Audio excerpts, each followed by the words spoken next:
चलिए, आज संभाव्यता यानी प्रोबेबिलिटी की दुनिया में चलते हैं और एक ऐसे विचार को समझते हैं जो हमारे कॉमन सेंस को पूरी तरह से चुनौती देता है। इसे कहते हैं जन्मदिन विरोधाभास। अच्छा, इसको एक मजेदार पार्टी ट्रिक की तरह सोचिए। मान लीजिए कि एक कमरा लोगों से भरा हुआ है। क्या कोई अंदाजा लगा सकता है कि कितने लोग चाहिए होंगे जिससे इस बात का अच्छा खासा चांस बन जाए कि किन्हीं दो लोगों का जन्मदिन एक ही दिन हो? और यही वो सवाल है जो इस पूरे कॉन्सेप्ट की जड़ है। ज्यादातर लोग क्या सोचेंगे, शायद 180 या उससे भी ज्यादा, मतलब साल के 365 दिनों का लगभग आधा। लेकिन असली जवाब वो तो बहुत ही हैरान करने वाला है। जी हाँ, ये आंकड़ा एकदम सही है।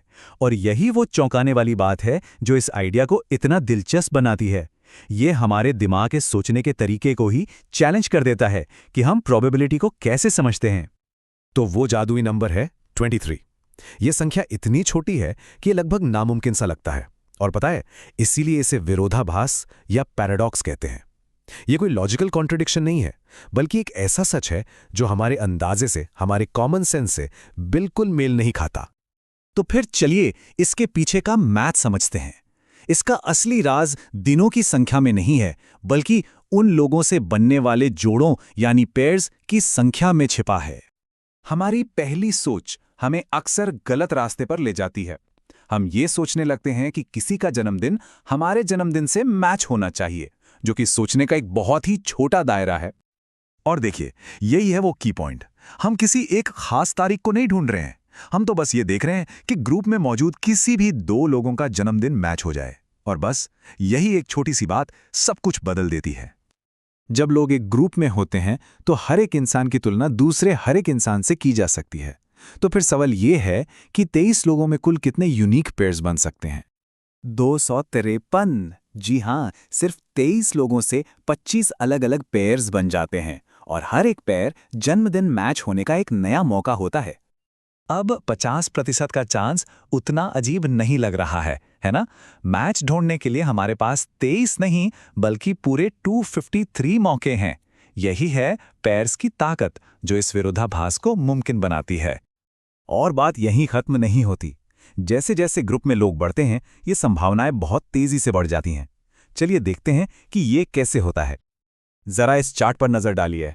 सिर्फ 30 लोगों में ही चांस 70% हो जाता है, और अगर ग्रुप 75 लोगों का है तो मैच होना लगभग तय है, 99.9% चांस।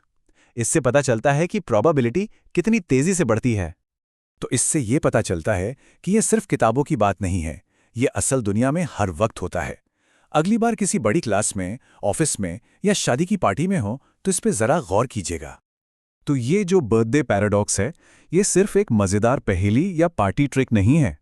प्रोबेबिलिटी थ्योरी और यहाँ तक कि टेक्नोलॉजी में भी इसकी बहुत ज़्यादा अहमियत है। ये हमें सिखाता है कि जब बहुत सारे कॉम्बिनेशंस इन्वॉल्व हों तो प्रोबेबिलिटी काम कैसे करती है। ये एक फंडामेंटल कॉन्सेप्ट है जो कई जगहों पर लागू होता है। इसका एक बहुत बड़ा उदाहरण है क्रिप्टोग्राफी। हैकर्स एक टेक्निक इस्तेमाल करते हैं जिसे बर्थडे अटैक कहते हैं। ये इसी गणित के सिद्धांत पर आधारित है जिससे वे हैश फंक्शंस में टकराव ढूंढते हैं और डिजिटल सिक्योरिटी सिस्टम्स को तोड़ सकते हैं। आखिर में यह हमें एक बहुत ज़रूरी सबक सिखाता है। हमारा दिमाग बड़ी संख्याओं और उनके कॉम्बिनेशन से पैदा होने वाली संभावनाओं को समझने के लिए बना ही नहीं है। डेटा और गणित हमें वो सच्चाई देखने में मदद करते हैं जिसे हमारा अंदाज़ा अक्सर पकड़ नहीं पाता। तो अब जब हमने इस मज़ेदार विरोधाभास को समझ लिया है, तो चलिए इसे एक चैलेंज के साथ खत्म करते हैं। ये एक मज़ेदार चैलेंज है। अगली बार जब भी कोई 23 या उससे ज़्यादा लोगों के ग्रुप में हो, तो क्यों ना सबसे उनके जन्मदिन के बारे में पूछा जाए।